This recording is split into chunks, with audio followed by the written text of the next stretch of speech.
¿qué pasa? ¿Qué ocurre? Hay una búsqueda constante por mayores ganancias. Esas mayores ganancias hacen que los capitalistas, la burguesía, trate de invertir más en su capital, que ahora lo vamos a ver que es el capital constante, para poder producir y para poder acumular más tecnología. Y aparece un concepto fundamental en el materialismo histórico, en el marxismo, en el análisis de la economía, que es el plusvalor. Cuando el trabajador produce, habíamos dicho que producía un excedente. Ese excedente es llamado plusvalía. Es un valor que se lo apropia gratuitamente el capitalista. Entonces, de 8 horas, por ejemplo, si un trabajador trabaja 8 horas, vamos a suponer que de esas 8 horas, en las primeras 4 horas, el productor produce lo necesario para que el capitalista le pague la fuerza de trabajo, o sea, la fuerza productiva. O sea, el trabajador, ¿qué es lo único que puede vender? Al estar alienado, al estar separado de los medios de producción, lo único que puede vender en el mercado es su fuerza de trabajo. El capitalista lo contrata, el tipo labura, las primeras 4 horas de trabajo produce lo suficiente como para que el capitalista le pague toda la jornada. Pero ¿qué pasa? Al tipo le quedan 4 horas más. Todo lo que produce durante esas 4 horas extras es el excedente, es el producto excedente que se llama plusvalor.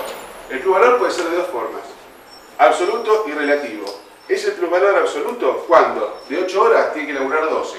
Entonces esas 4 horas extras, ese aumento en la cantidad de horas de producción, es la plusvalía absoluta. Y es relativa cuando no se acumula más horas, o sea, no se aumenta la jornada laboral, sino lo que se hace es incorporar tecnología. Al incorporar tecnología, el tipo, en vez de producir en 8 horas 10 unidades, va a producir en 8 horas 20. Entonces, eso es una acumulación de plusvalía relativa. Y, bueno, ¿qué es el capital constante? Lo voy a hacer muy breve porque ya me estoy excediendo bastante.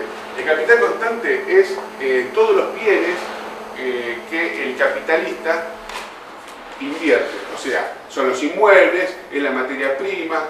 ¿Y por qué se llama constante? Porque este capital no va a modificar el valor de la mercancía. Lo que sí va a modificar el valor de la mercancía es el capital variable.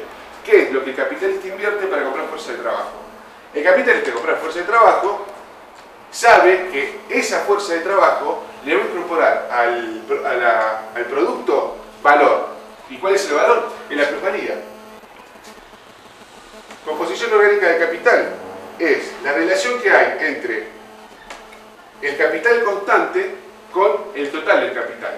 ¿Cuál es el total del capital? El capital constante más capital variable, que sería, sí, capital constante más capital variable.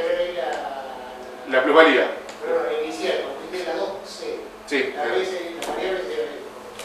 Ahí está. No, arriba. Donde está identificado lo que es cada uno. Dice C constante y C variable. La segunda es una B, ¿verdad? Claro, en verdad es C y es B. Así son las definiciones. Y este también. Sí. O sea, C, capital constante, B corta, capital variable. Entonces, la composición orgánica del capital es la relación entre el capital constante con la totalidad del capital. La relación entre la plusvalía con el capital total, o sea, es plusvalía dividido el capital constante más el capital variable. Y la tasa de explotación, para saber cuál es la tasa que es apropiada por el capitalista, se define en plusvalía dividido el capital variable.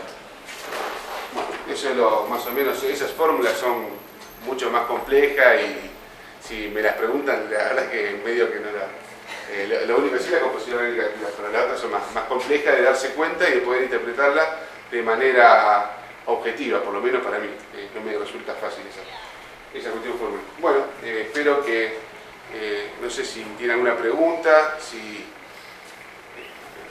alguna duda, si les quedó... Yo quería agregar un par de cositas. Dale. Que me parece importante subrayar acá. Bueno, un tema importante para discutir, no sé si está entre las preguntas, si no lo agregaría, Pero una de las cosas centrales es la discusión de la ley del valor, o sea, esto de que el valor de cambio del producto, para Marx, está determinado por el trabajo medio socialmente necesario para producir un producto. Eso es importante discutirlo, y ahí entramos a discutir con otras teorías económicas que dicen, no, el valor depende de varias cosas, depende del capital que se le puso. Bueno, eso es un tema para desglosar bastante detenidamente porque es un tema central. Sí, uno de los liberalismo que va a decir que depende de la oferta y la demanda, el valor de la... Eso es otro tema, pero ahí, para eso hay que diferenciar, una cosa es el valor y otra cosa es el precio. O sea, el valor de un objeto se mantiene constante en la medida que el trabajo medio socialmente necesario para producirlo es el mismo. Si aumenta la tecnología, se puede hacer en menos tiempo, bueno, baja el valor. El precio es, por ejemplo, en un momento donde escasea, supongamos, la soja, porque hay mucha demanda de China, bueno, entonces sube el precio de la soja, pero el trabajo medio socialmente necesario para producir soja sigue siendo el mismo. El valor es una cantidad en torno de la cual fluctúa, según la oferta y la demanda, el precio. Pero a largo plazo, en promedio, ese precio fluctúa en torno del valor más importante que el valor. Bueno, eso es un tema que es importante que después se discuta, porque estamos así tirando. Bueno, la otra cosa, esto está viendo yo, discutiría un poco el sentido de esto, o sea, porque hay una cuestión que es la siguiente: a medida que se desarrolla el capitalismo, se requieren, para una determinada rama de producción, máquinas cada vez más grandes, más costosas, más tecnológicamente más avanzadas. Entonces, ¿qué pasa? Va aumentando el capital constante, o sea, va a estar en máquinas. Y eso tiende a hacer que baje la tasa de ganancia, o sea, la plusvalía sobre el capital total tiende a bajar. Y es uno de los problemas claves del capitalismo. Por ejemplo, ¿por qué los países centrales se vuelven imperialistas? Bueno, a medida que se va, además de buscar materias primas y nuevos mercados y demás, necesitan nuevos lugares donde poner su capital, donde invertirlo, porque así no solamente que los salarios son más baratos, con lo cual puede mejorar la tasa de explotación posiblemente, sino que además hay poco capital. Entonces puede, por ejemplo, traer máquinas obsoletas y producir con menor composición orgánica de capital y con mayor tasa de ganancia, que es lo que importa. Lo que le importa al capitalista es: yo pongo 100 pesos, ¿cuánto gano? Gano 10, gano 20, esa es la, o sea, plusvalía, que es la ganancia sobre capital constante más variable. Y la otra cosa que quería mencionar es que la plusvalía no se produce empresa por empresa, sino que se produce a nivel de una rama de producción. Esto es importante tenerlo en cuenta por qué. Uno puede pensar que las grandes empresas en realidad explotan menos a los trabajadores porque les pagan mejores salarios en muchos casos, ¿está? Pero eso es un engaño, porque al producirse la plusvalía digamos, en el conjunto de la clase capitalista, lo que hace esa empresa es tomar parte de la plusvalía que están generando los obreros que no están en otras empresas. Por lo tanto, no se trata de, digamos, la discusión del capitalismo empresa por empresa, sino a nivel del conjunto de la sociedad. Y la otra cosa importante de todo esto es el hecho de que esto Marx lo desnuda como un mecanismo del funcionamiento del capitalismo, y por lo tanto no se trata de que el capitalista sea bueno o malo.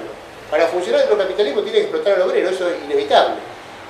Tampoco estamos haciendo un juicio de valor, porque no hay que explotar a nadie, entonces queremos que se terminen los capitalistas. No, dijimos en charlas anteriores que en la Argentina, que lo que está hoy trabajando las fuerzas productivas no es el conjunto del capitalismo, no es el almacenero de la esquina, que si tiene un empleado algo de plusvalía le está sacando, sino que de lo que se trata es de romper la traba de la fuerza productiva a nivel del conjunto de la economía, que pasa por ciertas ramas clave de la producción, y por lo tanto vamos a convivir y hasta favorecer en algunos aspectos a los pequeños comerciantes, pequeños empresarios, que también explotan a sus trabajadores. Vamos a poner límites a cuál es el nivel de esa explotación, pero en definitiva no estamos simplemente cuestionando o queriendo cambiar las cosas solamente por una cuestión ética, sino que tiene que ver con digamos, la necesidad de una sociedad diferente.